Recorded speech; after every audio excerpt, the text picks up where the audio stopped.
जय महाराष्ट्र मंडळी, काय चाललंय तुमचं? आज आपण आलोय एकदम खास ठिकाणी, कोल्हापूर जिल्ह्यातलं खिद्रापूर कोपेश्वर मंदिर बघायला. चला तर मग इतिहासाच्या, संस्कृतीच्या आणि आपल्या धर्माच्या पावलखुणा शोधायला. बघा मंडळी, हे जे दिसतंय ना, ते म्हणजे या कोपेश्वर मंदिराचा मुख्य दरवाजा. अगदी देखणं कोरीव शिलांनी भरलेलं या मंदिराचं बांधकाम 11व्या शतकात चालुक्य राजा कीर्तिवर्मा द्वितीय यांनी केलं होतं म्हणतात. हे मंदिर खास आहे कारण इथे शिव विष्णू दोघांचे एकत्रित पूजन केले जाते. असे फारच कमी ठिकाणी बघायला मिळते. कोपेश्वर म्हणजे कोपातला ईश्वर, म्हणजे आपला भगवान शंकर. पौराणिक कथा सांगते की सतीने यज्ञात जीव दिल्यावर शंकर महाराज खूप रागावले आणि त्याच कोपातूनच कोपेश्वर प्रकट झाले. हे मंदिर त्या आठवणींचे प्रतीक आहे. हे बघा, ह्या खांबावरील कोरीव काम अगदी डिटेल मध्ये दिसतात.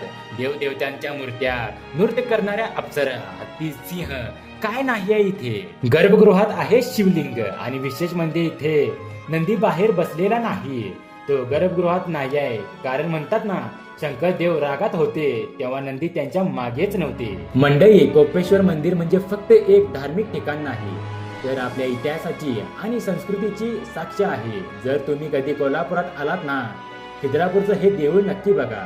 आवडलं असेल तर लाईक करा, कमेंट करा, माझ्या इन्स्टा अकाउंटला फॉलो पण करा. जय महाराष्ट्र मित्रांनो.